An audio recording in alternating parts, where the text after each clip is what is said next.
vamos ter aqui então hoje uma homenagem a um grande poeta, a um extraordinário servidor público, porque passou metade da vida, dessa vida que ele está chegando aos 80, e metade dessa vida foi no serviço exterior brasileiro com grande distinção. Foram 40 anos de um diplomata exemplar brasileiro, que orgulha o serviço público do nosso país. Então, fora tudo que vai ser dito aqui na conversa que ele vai ter com outra grande e querida amiga desta casa, que é Ana Maria Lopes, também outra poeta, muito prestigiada, muito querida. Então, antes de passar a eles, propriamente, eu diria que Francisco Soares Alvim Neto é mineiro de Araxá, onde nasceu em 9 de outubro de 1938.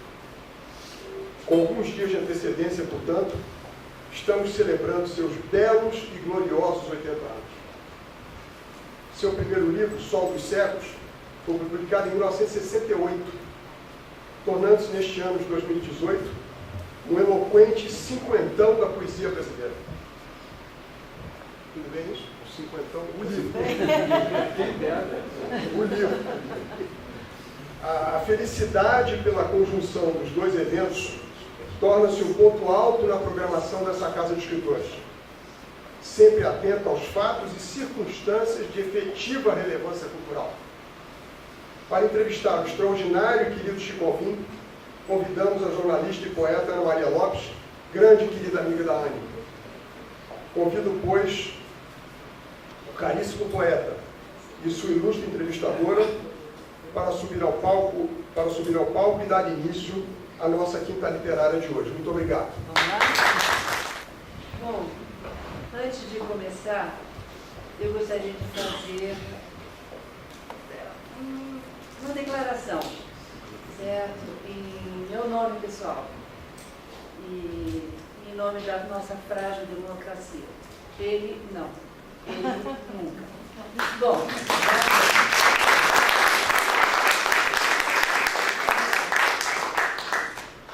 o Fábio tinha me garantido que não havia assunto proibido aqui. Bom, é uma honra muito grande ter sido convidada pela Anne, pelo Fábio, para ser interlocutora desse grande poeta e Francisco Alvim. Uma honra nada fácil, um homem enorme, né? E um pequeno mergulho na vida do Fausto Alvim, eu me deparei assim com... Gente, isso não é uma plateia, isso é uma constelação. Que coisa linda. Eu me deparei assim com dezenas de teses e, enfim, é uma fonte inesgotável de vida, de produção. Então, o Chico, como o Fábio falou, poeta, diplomata, nasceu em Araxá, viveu em várias cidades, viveu em Belo Horizonte, Rio, Paris, Barcelona, Roterdã, Massarga, que mais? Costa Rica, enfim, muitos outros lugares. Um cidadão do mundo que lançou mais de uma dezena de livros, né, e conviveu com um dos maiores nomes da intelectualidade brasileira e internacional, né? Tem diversos prêmios literários, inclusive 2 jabutis, e sua obra é comparada a obras de Oswald de Andrade, Mário de Andrade e Carlos Drummond de Andrade. Manuel Bandeira. É difícil entrevistar uma pessoa assim. Não é fácil. Estou aqui tremendo, mais que tudo. E... Parece que você está entrevistando o Chico Alvim. Porque além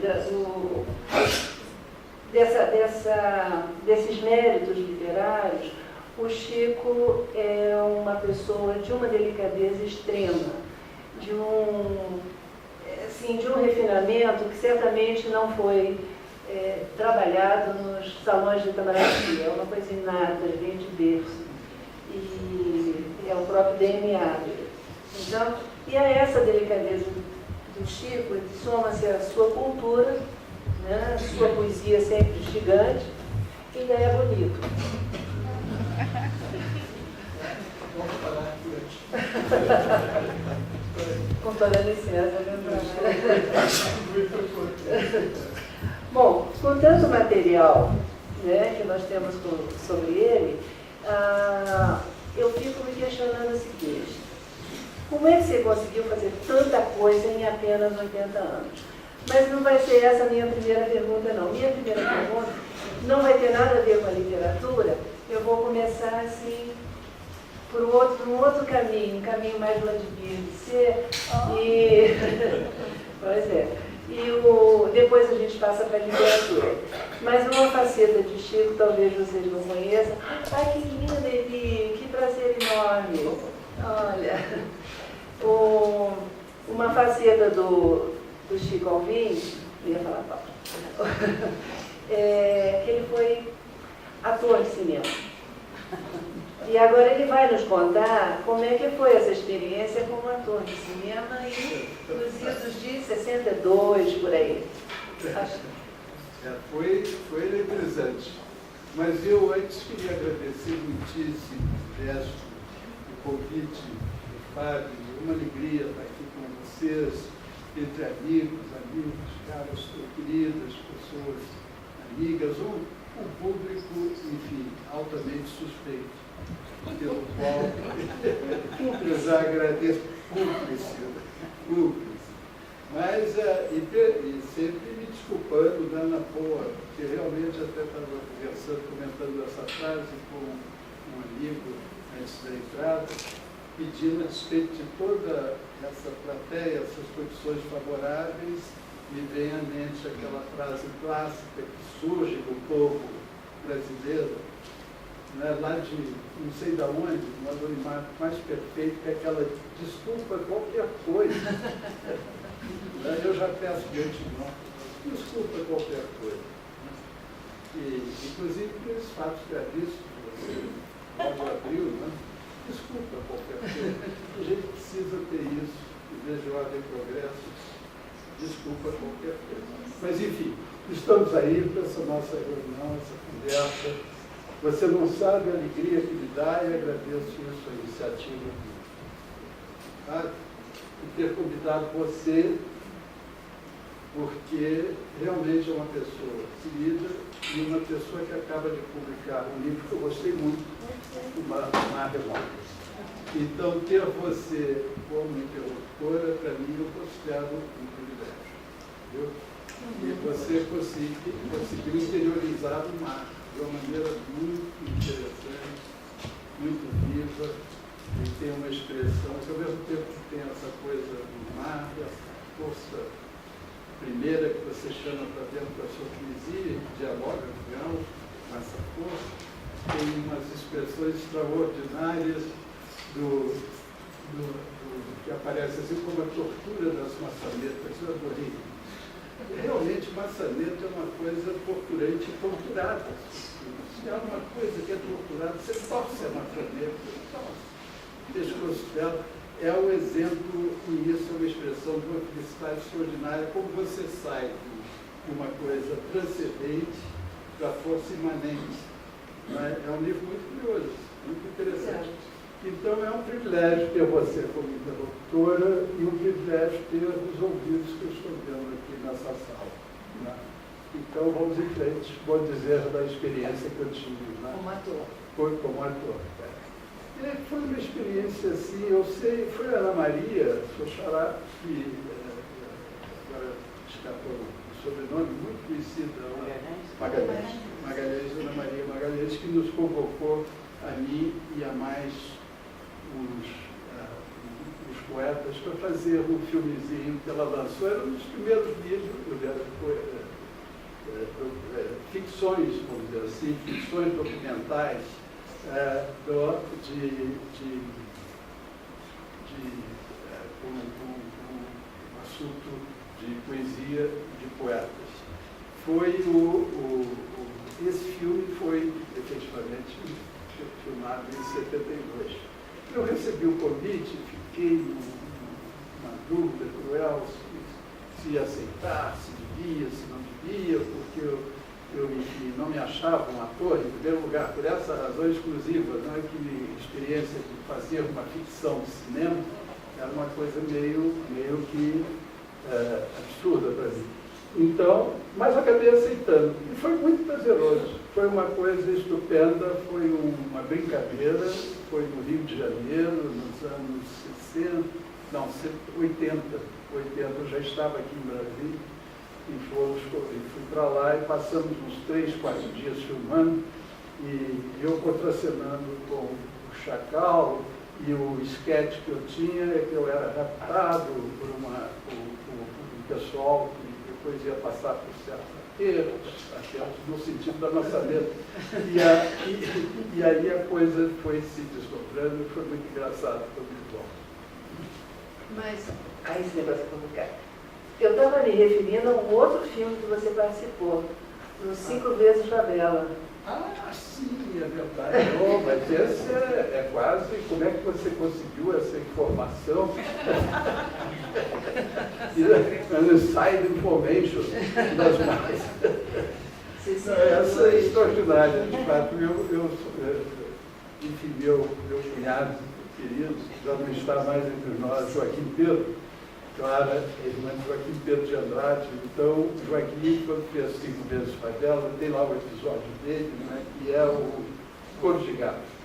Então, um dia eu estava lá na casa deles, e o Joaquim ia filmar. Nós estávamos na frente da casa e era uma cena que ele pegava um daqueles moleques que engraxavam no Rio de Janeiro, nesses anos 50, 60. Depois desapareceram, eu tenho impressão, pelo menos eu não sei se eu é que desapareci do Rio, sei lá com a frequência que eu gostaria, mas tinha aquela caixinha que desapareciam, não é? E engraxavam os sapatos. E o Joaquim logo falou, engraxa, Chico, vem cá que eu quero que você engraxe o seu sapato aqui com esse rapaz. E eu estava já com aquela aspiração aí para Maraty, usando umas calças bem com frio, uma meia com liga, naquele calor desenfiado, mas enfim, tinha essas coisas, e aí eu falei, mas Joaquim, eu não quero, é um negócio muito constante, eu não vou, é uma coisa meio chata, isso eu já tinha alguma consciência social e vi um pouco absurdo aquelas situações que envolviam.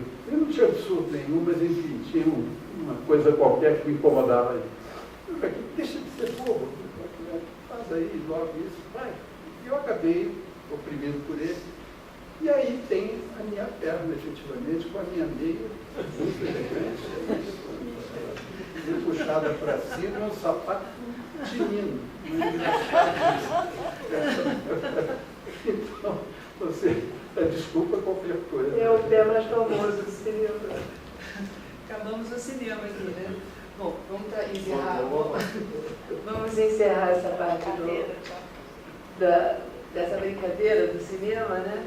E vamos entrar na literatura, né? O Chico, você veio de uma família que tem um embasamento cultural extremamente forte, né? E assim, seria muito interessante se você nos contasse quais são as suas primeiras experiências literárias, sabe? Como é que foi a sua formação literária?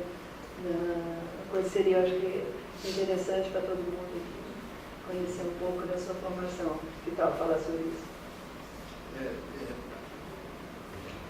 Eu me lembro assim, de certa maneira, o interesse,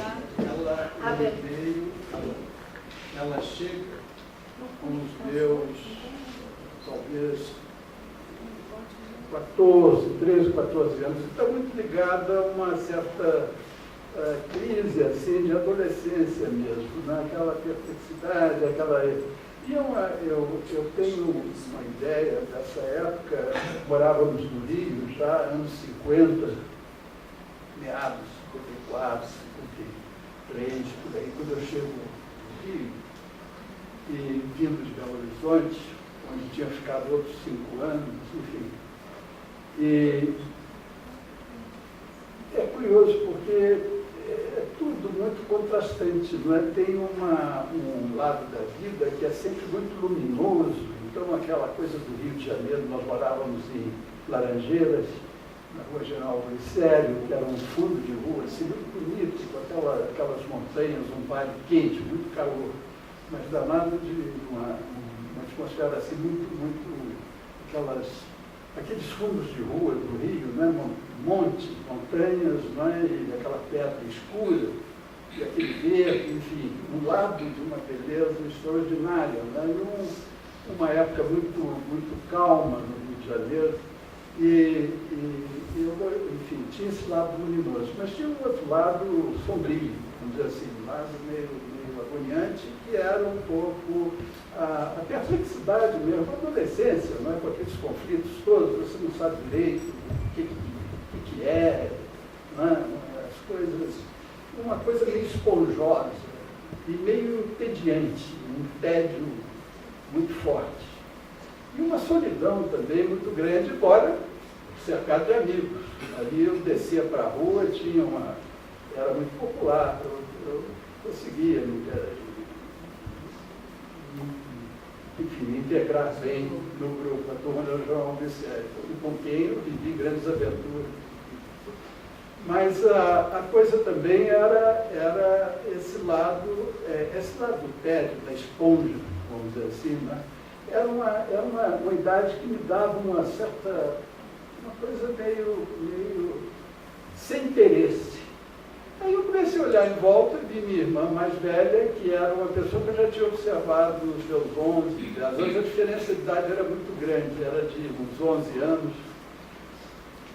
Isso, 11 anos. Aí eu olhava para ela e via que ela era uma pessoa meio estranha. Ela era meio tinha alguma coisa.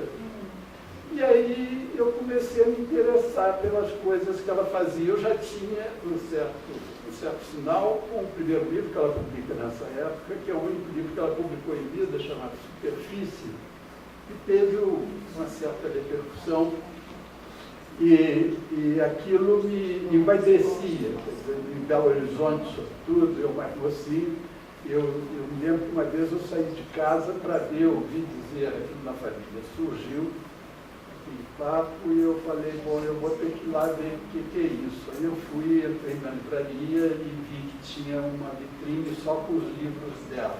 Quer dizer, tem esse lado da vaidade também, do apelo assim, da glória que está ali se desenhando e te mordendo já moscas, né?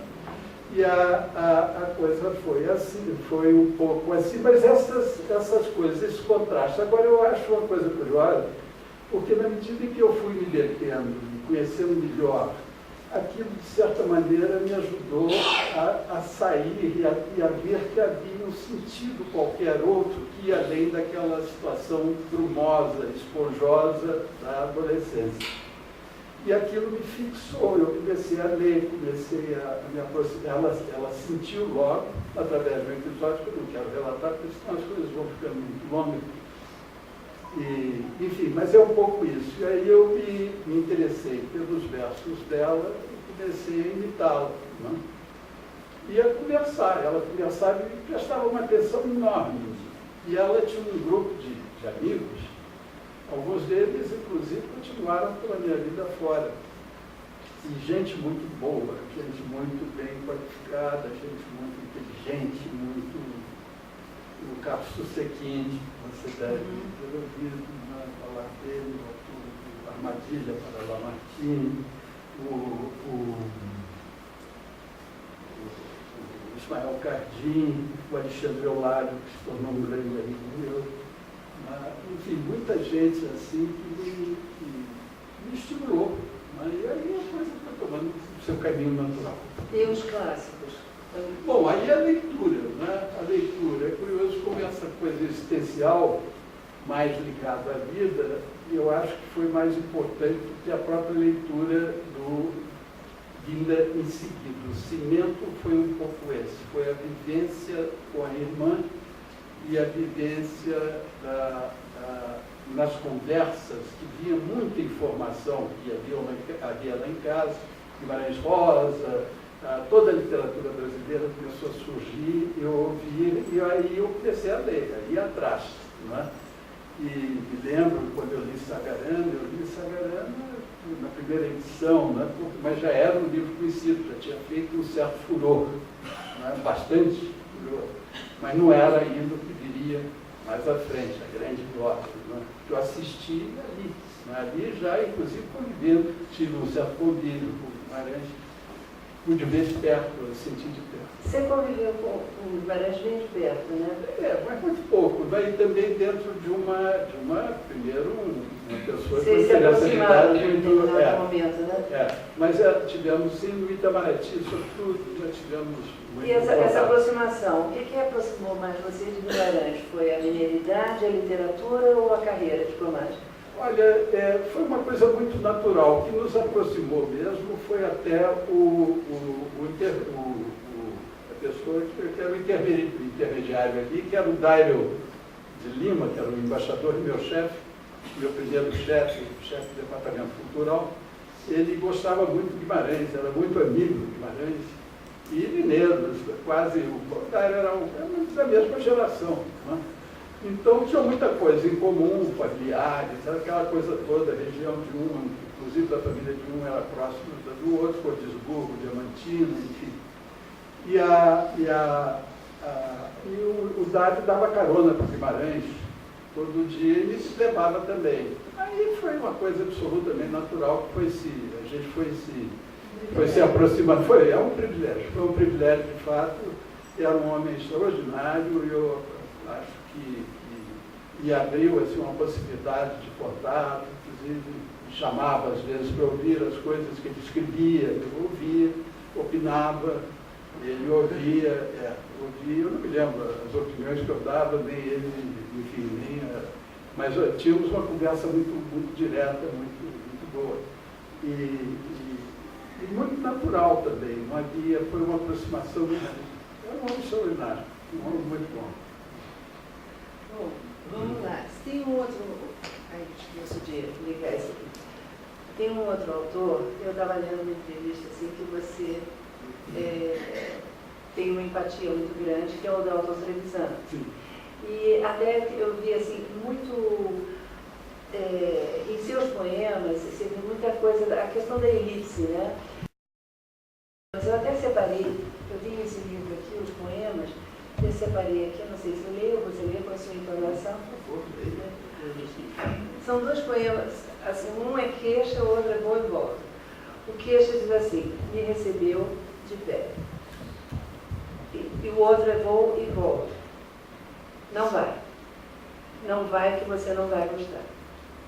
E eu achei, essa relação que eu estou fazendo assim com o Dalton, com essa elipse, como é que você chegou, como é que você se encantou por essa forma de, sabe, pela elipse mesmo? Foi através dele esse encantamento? Foi um caminho, é gozado isso, porque são muitas, é longo o caminho, 80 anos não é brincadeira, né? Mas agora,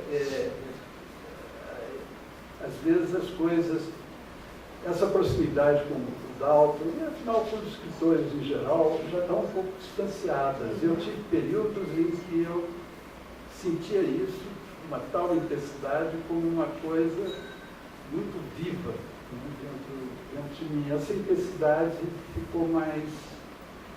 Então é difícil para mim, de certa maneira, reconstruir de fato como é que foi essa coisa. Mas eu tenho a impressão que o Dalton, ele tem um diálogo, ele e o Nelson Rodrigues são as pessoas que mais me encantam, assim, em matéria de um certo diálogo urbano, o ouvido popular, o ritmo da frase, a elipse, né? Tem uma coisa, a elipse é um encanto, porque a elipse é como se você tivesse um gongo, batesse seco, e aquilo fosse se ampliando, cada vez mais. Né? É como a pedrinha que você joga no lago. Né? Então ela tem uma leitura que é absolutamente extraordinária, porque é uma leitura que não se faz num ato só, né? É um ato multiplicante, enfim. E essa coisa com o Dalton veio muito disso. O Nelson tem uma passagem, que eu me lembro de uma crônica dele, que sempre me vem quando eu falo dele, que é um cara, daqueles casais malucos dele, namorados, né, e tal, então o cara está querendo falar com a moça por telefone, então pega no telefone e fala assim, só fala uma palavrinha. Pronto. No meio de um jornal, É tudo. de tudo. Isso é tudo. Quer dizer, você lê. Então, a elipse tem um pouco isso na poesia. Quer dizer, o que é a poesia para mim? É essa aspiração, quando entrevista por esse lado. Né? É uma narrativa, no fundo é um apego, porque eu leio muito mais prosa do que poesia. No século XIX, o romance realista do século XIX me apaixonou. Mas me apaixonou por completo. Eu só lia, sobretudo, os franceses. Baudelaire? Bom, Baudelaire aí é outra história, aí é outra, claro. Mas aí é poesia. Né? Mas eu lia Stendhal, eu lia Flaubert, eu lia Proust. É uma coisa realmente extraordinária. E sempre houve uma coisa, uma aspiração minha, a narrativa. Os meus poemas, esses poeminhas pequenos, são narrativas. Né? E a poesia, para mim, foi se tornando um pouco isso, uma ficção sem enredos, uma escrita sem enredo. Você tem que furá-la, e aí entra a elipse, tem que furar o sentido completo, né? Que ela possa ter, que a prosa teria no lugar dela, mas você não pode, e você tem que levá-la para um outro plano, porque o plano da poesia é outro, não é o da prosa. Então, é uma prosa como se fosse uma espécie de prosa vazada, e a elipse se encarrega disso. Porque ao mesmo tempo que ela faz os furos, né, como se fosse um tecido, ela amplia, ela joga o furo, aquele esfiapado do furo, ela vai ampliando, dentro desse valor multiplicativo dela, que aí fica por conta do freguês, do leitor. O leitor vai e dispara, se dispara, porque às vezes eu tenho dúvida. Tenho frequentes muitas dúvidas, porque eu acho que vai ficando, às vezes não funciona. A mágica não funciona. Se é que funciona. E às vezes eu acho que pode ficar uma coisa sem sentido. Sem querer te interromper? Não, mas interrompa, porque senão dispara. Mas, falando nisso, eu vi uma tese, quando eu dei uma olhada no Google, eu vi uma tese de doutorado de uma moça, não sei de onde agora, já não me lembro. Ela fez uma tese sobre um poema seu, que era só uma frase, um verso apenas, assim, mas é limpinho. O que dá margem ou seja, a você imaginar tudo, né, sobre racismo, sobre preconceito, enfim, realmente eu fiquei encantada. Eu acho que esse poder, num verso, sabe, carregar toda uma densidade, é um negócio encantador. Enfim, eu não sei como é que está aí o negócio de tempo, porque eu sei que a gente tem tempo. Então, se eu queria dar uma outra pulada, eu sei que essa coisa dos clássicos, uma entrevista com o Chico Alvim, gente, não dá para fazer em 50 minutos. Tem que fazer em capítulos ou então em tomos. Né? Antigamente é tomos. Né? Porque é uma vida riquíssima, uma vida cheia de...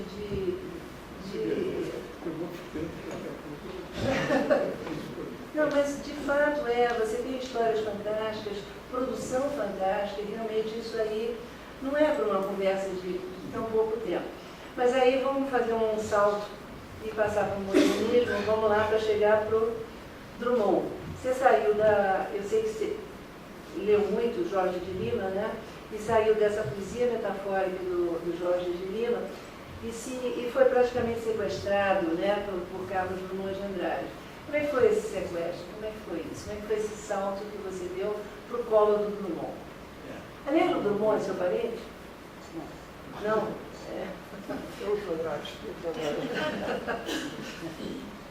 Pois é, o Drummond é um cara sério. E realmente a poesia me chegou, talvez o primeiro teatro que tenha realmente me comovido, tenha sentido as emoções, a variedade de emoções que a poesia pode provocar, né? Aquele choque, né? Desde o choque elétrico, né? O arrepio mais físico possível, a inteligência, a percepção do que é a inteligência de um poeta realmente grandioso, né? Como é o Jorge. Né? Então, ele cria um universo à parte, um universo que ao mesmo tempo que é a parte, é a lagoas, é uma coisa de terra, que Cabral tem, né? Drummond tem, todos têm, né? Os grandes poetas têm.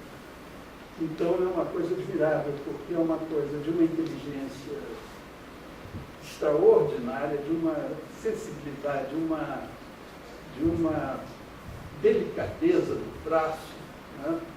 Traçam todos tudo, e ao mesmo tempo de uma materialidade que é total, quer dizer, é um conjunto, um contraste entre abstração, capacidade de abstração e de linguagem poderosa e material, né? Que cria um universo. Então eu vivia embalado naquela música do Jorge e na capacidade pictórica, né? Na capacidade, tem um termo, né, que os poetas usam muito para retirado do pão, que é tonopeia, eu acho que é o jogo da imagem. É a logopeia, que é o jogo do sentido da palavra, a tonopeia e a melopeia. A tonopeia, então, seria essa capacidade de criar imagens.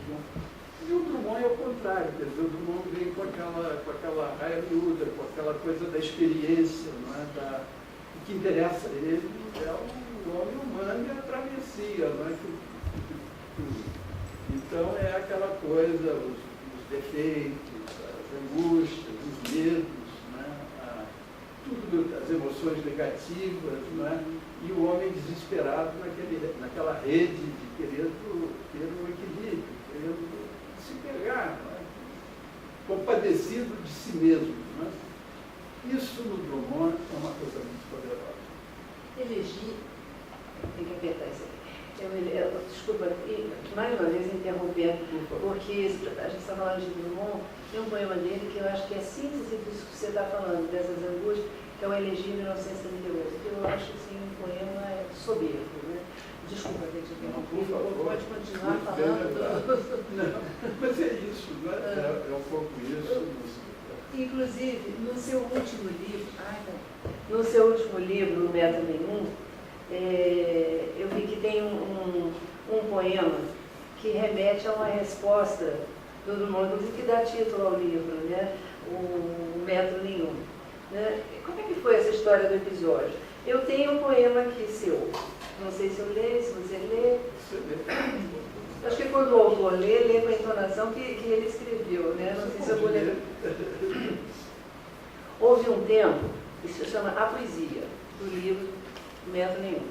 Houve um tempo que Schmidt e Vinícius dividiam as preferências como o maior poeta do Brasil. Quando, por unanimidade, ou quase, nesse jogo tolo, de se quererem de tudo, Drummond foi o escolhido. Ele comentou: alguém já mediu com fita métrica para saber se de fato sou o maior poeta? Estava certo, pois a poesia, quando ocorre, tem mesmo a perfeição do método. Nem o mais, nem o menos. Só que de método nenhum.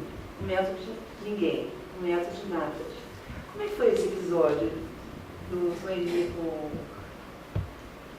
Drummond? Você lembra? Você tem... Eu tenho uma vaga lembrança, porque eu faço muito também os meus poemas, às vezes, eles são muito anedóticos, eles saem muito de episódios que eu vivi, episódios como esse, e que para você reconstituir, o fato é que para você reconstruir, e aí entra um pouco de fabulação também, que vai entremeando, né? Aí tem do ponto de vista assim, da anedota, tem duas partes. Tem a primeira parte que fala do Vinícius e do Schmidt. E de fato isso eu ouvi não sei aonde, porque eu venho dos anos 50, então conversava-se muito, era ainda muito viva, e essa memória foi ficando na minha cabeça, eu não sei o embasamento dela. Mas, seguindo esse fio, pode ser até uma ficção, pode não ter ocorrido, como eu coloco no livro, começa com essa coisa da medida, é preciso medir tudo. Né? Quer dizer, realmente, você tem que medir, tem que estabelecer que aquilo ali vale tanto, que aquilo ali vale tanto. De fato, é uma coisa formidável. Quem descobre o metro, a Revolução Francesa, foi uma descoberta prodigiosa, porque você sabia que o metro não é nem o mais, nem o menos, é aquilo, é o quilo. Então, é uma coisa extraordinária, é uma coisa maravilhosa, é uma mágica, é uma coisa esplêndida. Né? Mas essa coisa de medir, ficar medindo, isso é muito chato. Né?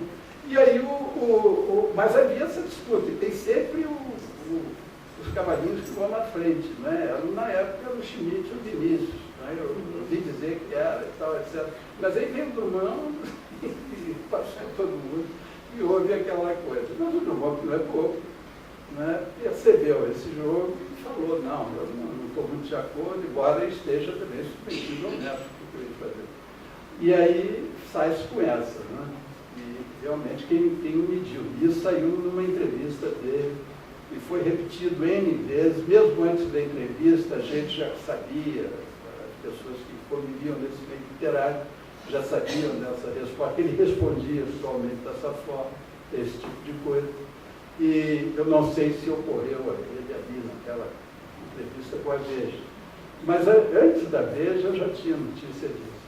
E dessa entrevista deve ter saído nos anos 80. Então, eu pego esse lado e falo que ele tem razão. Né?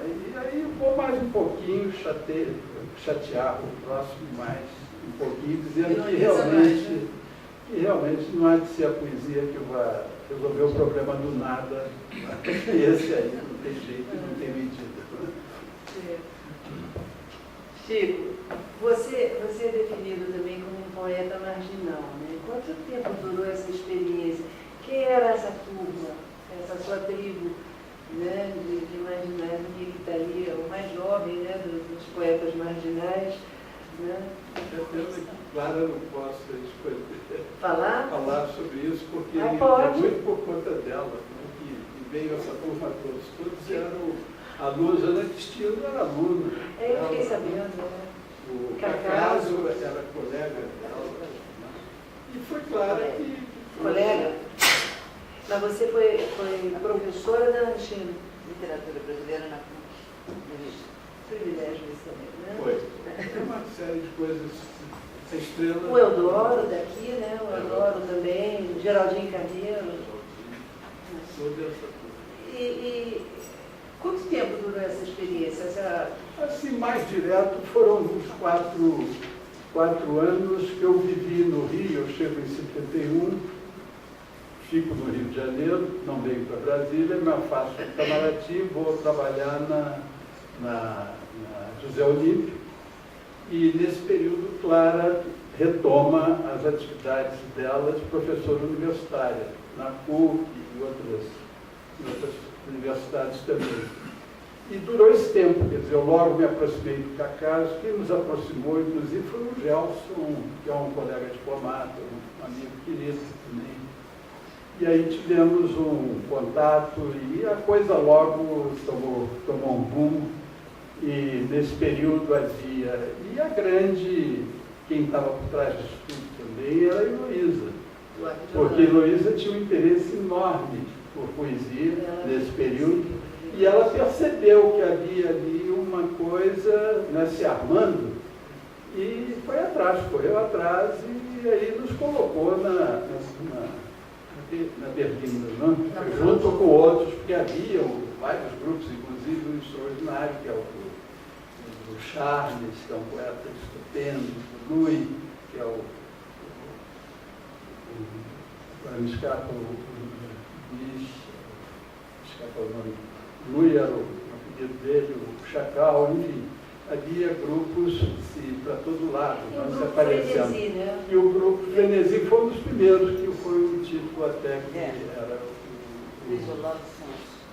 Luiz Olavo Fontes. Luiz Olavo Fontes. Enfim, poetas de muito interesse, o Geraldinho, o Roberto Schwartz. Eu trouxe o livro dele, nós somos grandes amigos, convivemos em Paris.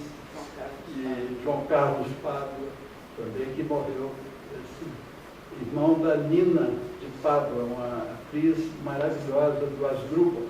Enfim, era um grupo, e o Rio de Janeiro, nos anos 70, era uma coisa, era um paraíso. Eu vivi com ele. desse clima, né? Pois é, Com certeza. carioca. Era um happening, né? A gente via. No Bia. Exatamente, em Ipanema. Né? E hoje quem está agenda de Ipanema, tem uma coisa assim, o presidente aí fala. Agora, os poetas marginais, esses grupos, o grupo Frenesi, vocês tiveram, por exemplo, em 70 e 74, né? Vocês tiveram problemas com a ditadura? Ou vocês eram um grupo de resistência? Nós éramos, eu me considerava um problema vivo. Eu olhava no espelho e falei, você toma jeito, rapaz, não é possível. Mas tiveram problema? Ninguém foi preso? Não, nós éramos muito medrosos para ter esse ato de coragem. Das minhas relações, acho que é provável que o pessoal tinha lá uma turminha mais exposta. Período laboroso. Mas foi uma resistência, não deixou de ser. Não, era aquele negócio do claro e do escuro. Não tinha lados luminosos. Você saía de ônibus no Rio de Janeiro, não havia ditadura que te segurasse. O sol não te deixa. Contra qualquer ditadura. Mas, por outro lado, era dura. A área das sombras o medo era muito grande, generalizado. Principalmente em 70, né? E a canalice logo aparece, né? Os maus caracteres elas aparecem. Mas em seguida, na década de 80, né, a editora Brasiliense parece que, acho que ela elencou os poetas mesmo que poderiam ser expoentes na literatura. Você foi um deles, tem mais foi o Leminski, a Ana Cristina, o Chacal, Clara me ajuda, Cacaso também, não foi? Bom, tinha o Vali, tinha vários grupos também, paralelos. Mas a Brasiliense levou e publicou, né, todos eles, assim. Isso aí foi um surto poético, né, porque houve um surto poético. Vendia-se poesia, né, e lia-se poesia, né. Isso tudo fazia-se muito também, né, porque tirou um pouco aquela coisa que poesia era para iniciados, aquela versão assim mais de poesia como um tipo de conhecimento que era admirável. Você tem aí, né, toda uma tradição dos grandes poetas que criaram essa tradição por isso mesmo, né, porque sabem das coisas e custam um esforço enorme. Mas, enfim, o primeiro momento foi de liberação. Então, muita gente começou a escrever e muita gente descobriu a poesia através desse processo de choque. Aquela obrigação, aquelas vanguardas formalistas que vinham antes, perderam aquele poder de controle. Né? E isso abriu espaço para muita gente interessante. Olha, tem várias entrevistas que você fala de uma pessoa muito especial para você. Eu tenho até, você fez também um poema dedicado a ele, um colega seu, Carlos Felipe Alves Saldanha, o Zuca Sardan, né? E aqui no Método Nenhum você tem um poema dedicado a ele. Eu queria que depois você falasse sobre ele, porque que ele é tão importante para você. O poema, posso ler? Zuca, o charme do enigma, a irresistível tentação do esfinge, o boca das trevas. Por que boca das trevas? Porque são expressões do Felipe. O Felipe é uma pessoa notável, um amigo querido, colega dele também de embaixador de Reis, da turma dele, de amigo querido, literato como nós. E faço aqui essa referência. E casado com uma poeta, Maria Maia ali. Tem o Samuel. Samuel ali, bom, esse é o nosso chefe. Aí nós devemos aqui respeito, né? Temor reverencial.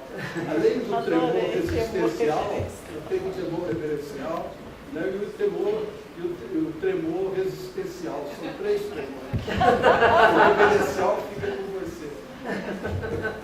Nosso grande secretário-geral, formidável, minha admiração infinita por ele. E foi a pessoa que me... Bom, eu não vou falar não, porque eu não gosto. Eu não vou falar. Está revelando segredo, né?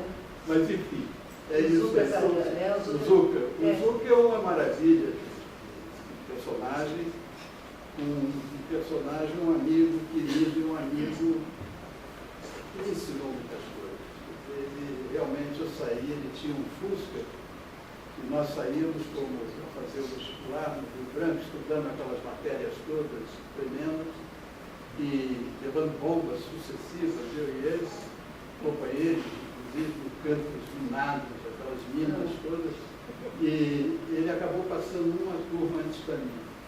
E aí o Saldanha ia comigo naquele Fusca dele, e ele era um barbeiro tremendo, horrível, realmente naquele trânsito do Rio, mas a gente se divertia tanto que eu até esquecia dessa.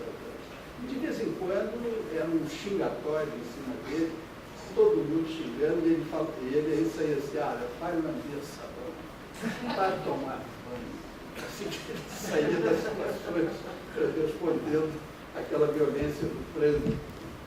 E era uma figura deliciosa, e era um amigo da vida inteira, e eu tenho sempre. Ele tem uma estampa no final desse livro, que ele é que desenhou, porque é um desenhista incrível, um caricaturista admirável, os personagens. E a literatura dele é infinita, é um caleidoscópio. Ele tem 3.000, 4.000, até hoje eu não sei, o dia que fizerem o levantamento dos personagens do Saldanha, deve ter umas 30.000 figuras. Uma coisa inacreditável, ele vai saindo de um personagem para outro, e é um estado de fusão e uma graça inacreditável, um misto de Barão, de Tararé, humor, com crônicas dos grandes cronistas de futebol. Ele era primo de Saldanha, com Alice, com Jarry, com surrealistas e dadaístas todos, mas isso com um tempero único. É um escritor sem medida. Ele era mineiro também? Não, ele era de origem gaúcha carioca. E está vivo, vocês são amigos? Está vivo, ele tem 86 anos, 87, está num diálogo profundo com o joelho dele, que é aqui para um lado. Bom, eu já estou mais ou menos no horário, não? Chico, hoje a gente se edita muito mais do que se lê, né? E aí eu queria lhe fazer uma pergunta seguinte, com relação à qualidade da produção, do ponto de vista, né, da qualidade do que se produz, ontem e hoje, como é que é isso?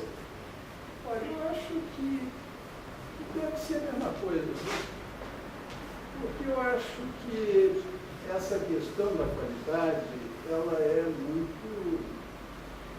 É até um pouco aquilo que a gente estava conversando antes. Né? Eu acho que há dois critérios, né? Aos que se filiam ao rigor, poesia, ao rigor.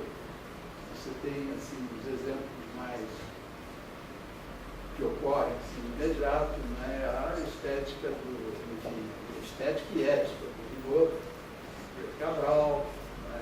Que os concretos, né? E há os mais relaxados, que não acreditam muito nisso, que acham que isso é uma camisa de força, que não vai levar nas coisas essenciais, que atrapalha. Quando você tem um gênio, talento como é o Cabral, a coisa vai para as alturas. E quando você não tem, aquilo vira uma espécie de exercício no vazio. Né? E desse outro lado, por exemplo, o Bandeira dizia, né, qual a definição de talento para ele? Né? Tudo aquilo que não me custa fazer. Não me custa nada. Eu faço. Para mim, eu faço. Então, essas são as duas grandes famílias. Você nasce dentro de uma ou de outra, uma opção. Né? E você, às vezes, agora, precisa de fato, né, para depois, eu já acho que você inventa uma série de teorias para conviver, né? Para conviver em sociedade. Assim, você não vai dizer para o poeta que não é poeta, que se pensa poeta, que ele não é poeta. Não se faz uma grosseria dessa, embora você faça por dentro. Você é um ser grosseiro, violento, né? Cheio de métodos, metragem, tão imperfeito quanto. Mas para fora você é a expressão da gentileza e da urbanidade e da sociabilidade. Né? Agora, eu não vejo diferença, porque aí tem uma coisa superior, né, que eu acho que vem da grandeza do homem. Né, que por mais que você pode sentir, quer ser poeta, tem essa aspiração, né, ou por vaidade, ou por ambição, não importa, mas é uma coisa que te leva. No fundo, você está indo porque você sente que aquele campo ali tem alguma coisa que te altera nas suas células mais íntimas. Né? Então, eu acho que isso desculpa tudo. Nós somos imperfeitos, nós somos uma raça demoníaca, nós somos um diabo, né? Por dentro, por fora, mas não importa. No fundo, não importa, nós somos também muito melhores. Isso e uma coisa depende da outra. Não seríamos tão bons se não fôssemos tão péssimos, tão ordinários. Então é isso, é um pouco isso. Então eu acho que todos estão desculpados pela sua boa qualidade de poesia ou pela sua má qualidade. A poesia má, a poesia boa se equivale, e no fundo está tudo ali muito bem. Mas cada um faz o seu papel, os grandes apareçam, dominem as eras, e o resto e atrás a gente vai como pode, se querer ver como pode. É isso aí. Tá certo. Chico, e assim, e nos próximos 80 anos, quais são os projetos? Tem muita coisa para fazer. Eu estou pensando seriamente como ocupá-lo. Mas tem algum livro no torno, alguma coisa assim? Eu gostaria, viu? Mas a minha vida é só a Deus pertence, porque é um sufoco permanente. Não consigo começar um dia, vou fazer uma coisa e terminar essa coisa. Parece 800 coisas no caminho, então não tem jeito, não sei. Eu gostaria, pelo menos no último livro eu gostaria. Vamos ver, eu vou optar por isso. Escrever uma fatalidade, né? Faz companhia também. Isso. Bom, eu vou agora abrir, né, para essa plateia aqui, essa constelação de pessoas, né, maravilhosas aqui. Se alguém quiser fazer alguma pergunta para o Chico. Eu acho um pouco,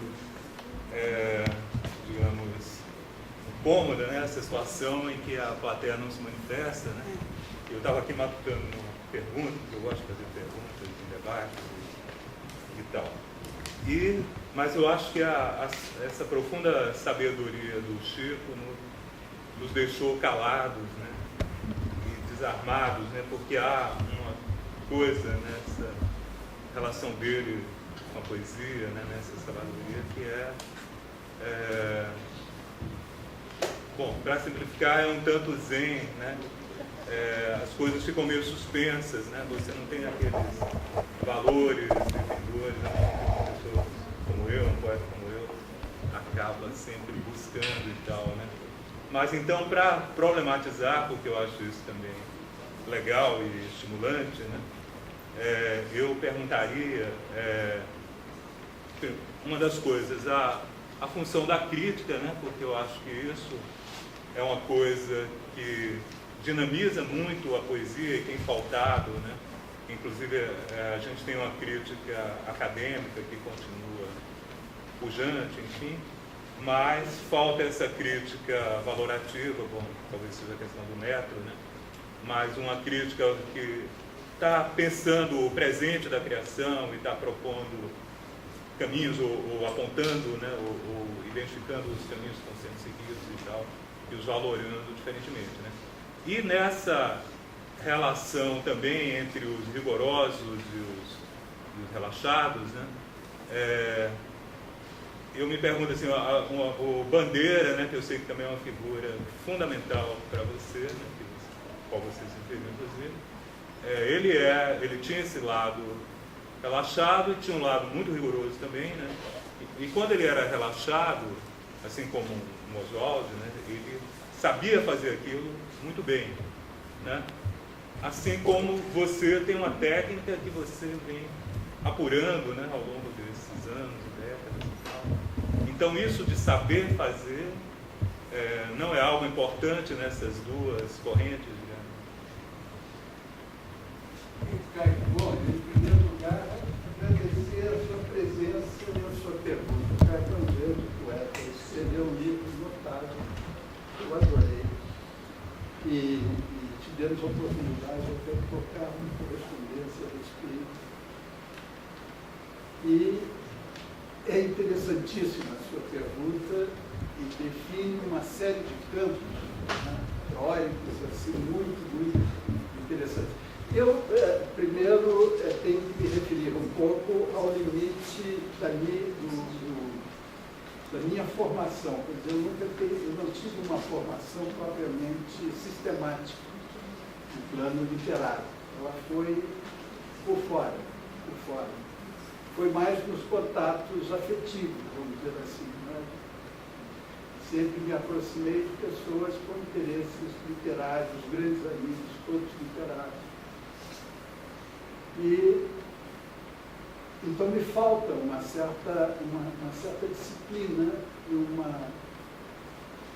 ao mesmo tempo, eu acho que essas coisas procedem também no campo, há uma luta íntima, e você melhor do que sabe disso tanto quanto eu. Quer dizer, nós lutamos, nós somos, em uma certa medida, pessoas com toda essa placidez e distração atribuída aos poetas e fantasias, mas nós somos pessoas muito aguerridas. Você sente na turma dos poetas uma tensão que é difícil você encontrar, por exemplo, entre os meus amigos prosadores, entre os músicos, você não vê muito isso entre os pintores, entre os poetas não. Os poetas são aguerridos. Eles são pessoas muito curiosas nesse aspecto. Então, onde vem isso? Por que isso vem? Eu não sei. Agora, isso existiu entre os modernistas, isso existiu no século XIX, isso existiu nas entre-safras de 45, né? E então você tem um espaço de luta, de confronto, vamos dizer assim, que você não sabe muito bem como situar, mas quando você se posiciona dentro da arena literária, como diz assim, você assume imediatamente é como se fosse uma carapaça que te é imposta. E você tem que lidar com isso, não é? Então, aí você tem, por exemplo, os times se estabelecem, né? Mas, ao mesmo tempo, dentro o espírito do poeta é tão volátil nessa sua agressividade que aquele espaço que anteriormente ia no sentido, de repente, faz a curva inversa, como era o caso de Mário de Andrade, não é? Que, de repente, tem a crítica dele ao poema Coquetel, ao poema que é fácil demais. Né? O próprio Cacaso, lá pelas tantas, ele que tinha um espírito crítico apurado, tinha formação literária e fazia crítica, né? Ele, de repente, começa a estabelecer fronteiras, achando, olha, isso aí é um facilitário, isso aí não é poesia, não sei o quê, etc. Quer dizer, ele sente a necessidade. Ele que, eu vi ele dizendo isso, participava daqueles primeiros debates, né, na década de 50, de 70, em que essas forças se organizaram mais ou menos, né? De um lado, o que era considerado o rigor excessivo dos concretos, e do outro lado, a necessidade, dizia ele, quase que da multidão de poetas que estavam ali oprimidos por aquelas regras e por aquele rigor, né? Aquela seriedade na abordagem da poesia, e transformou aquilo num território vedado. Né? Evidentemente que não é assim a coisa. Quer dizer, o tempo vai mostrando que a coisa tem uma complexidade infinita. Os concretos tinham lá a formação deles, né, que levavam a eles por outros caminhos, onde fizeram coisas extraordinárias. O que representa a contribuição deles para a literatura brasileira é uma coisa extraordinária. Né? Mas não importa. O Bandeira, por exemplo, né, aquela coisa, ele escrevia, ele tinha aquela falta de rigor, quando ele, é engraçado porque o Bandeira, no fundo, era um rigoroso. Ele dizia ter essa vontade do talento, que é um achado, é formidável, né, que é tudo aquilo que não custa fazer nada, é uma maravilha. Né? E pode ser até isso mesmo, uma boa definição de talento. Mas ele escrevia como ninguém escreve. Só Rubem Braga, talvez. Né? Porque é de uma suavidade, é de uma... a prosa do Bandeira, ela é ela é a língua brasileira, que sente tudo, e com uma luminosidade, um equilíbrio único. É um clássico da versão mais extraordinária. Né?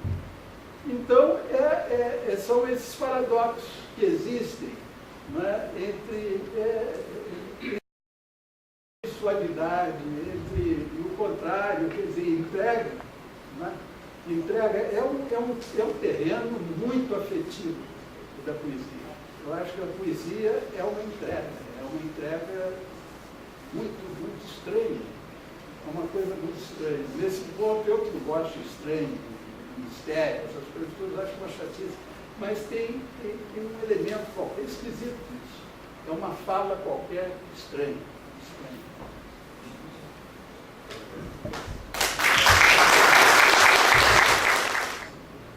Muito obrigado, Chico. Muito obrigado, Ana Maria. Muito obrigado, minha querida amiga Clara de Andrade Alvim, que criou as possibilidades para que o querido poeta estivesse aqui hoje. Então, eu devia ter feito esse registro no começo, mas agora nunca é tarde, né? E nossa memória também, né? Extraordinário. Então, muito obrigado. Hoje, nós tivemos esse privilégio dessa conversa entre Chico e Ana Maria.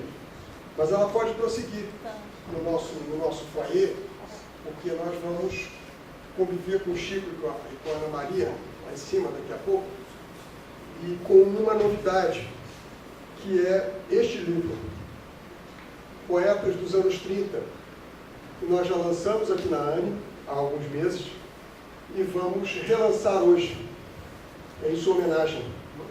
São 60 poetas, reunidos por Joaquim de Oliveira, que é um deles, que já faleceu, que foi presidente desta casa, nosso querido amigo, e vários dos poetas, desses 60 que estão aqui, você e mais 59, vários estão aqui hoje. Então, eu vejo, por exemplo, Anderson Braga Horta está aqui, Zé Jerônimo Rivera está aqui, Nina Peixoto está aqui. Então, pelo menos 3 que eu olho assim, além de você, que estão e que vão poder autografar esse livro junto com você, mas nessa noite especialíssima, que a gente tem muita gratidão por sua presença, e da Ana Maria por ter aceito o nosso convite para fazer essa entrevista esplêndida, que vai ficar na nossa memória durante muito tempo, 80 anos talvez. Né? Então, esse livro hoje, esse Poetas dos Anos 30, que estão 60 poetas nascidos entre 1930 e 1939, é uma lembrança da ANE pela noite de hoje, uma lembrança da ANE pelo privilégio que foi ter Francisco Soares Alvim Neto, faltando 10 dias para os seus 80 anos, aqui entre nós. Então, eu agradeço a presença de todos. Eu peço ao Chico que receba o nosso certificado pela sua participação aqui hoje. Querida Ana Maria também. E Ana Maria e o Geraldo Nogueira Batista hoje também nos ofereceram parte do nosso coquetel. Mediante uma intimação que eu fiz, então, mais ou menos espontâneo, mas foi muito carinhoso, como sempre, partindo da Ana Maria e do Geraldo. Então, muito obrigado, Chico, parabéns. Com 10 dias de antecedência, mas eu acho que as comemorações ainda vão se estender durante algum tempo, né? Porque 80 anos de um homem, né, de um brasileiro e de um poeta da sua dimensão merece muita comemoração. Então, eu convido muita falta de assunto. Enfim, Mas a nossa realidade é assim, né? Como disse a Ana aqui, né? Ele não. Né? Meus filhos dizem Bolsonaro. Né? Então, nós vamos confraternizar com o Chico e com a Ana Maria. E, mais uma vez, lembro que o Poetas dos anos 30, essa joia literária que a Ana editou há um ano e meio, que está sendo relançada hoje, está sendo oferecida a todos os que aqui vieram, os que aqui nos honraram com suas queridas presenças, e podendo ser autografado por pelo menos, pelo que eu estou vendo aqui, posso estar enganado, pode estar me escapando alguma coisa, Chico, Anderson Lina e Zé Rivera. Então, muito obrigado ao Chico Albino, muito obrigado à Ana Maria Lopes, muito obrigado ao Chico, ao Francisco Cac pela indagação. Tinha passado despercebido, foi oferecido e passou despercebido que você tinha levantado a mão. Mas, de qualquer maneira, agora nós vamos confraternizar no foyer da Anne, em torno do querido poeta, da querida amiga e poeta, e vamos oferecer a todos esta joia que é o Poeta dos anos 30, com pelo menos quatro dos autores presentes aqui hoje. Boa noite, muito obrigado a todos. Vou pegar o meu antes que a fila cresça.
Aqui no Cine Brasil, a programação do Damasco.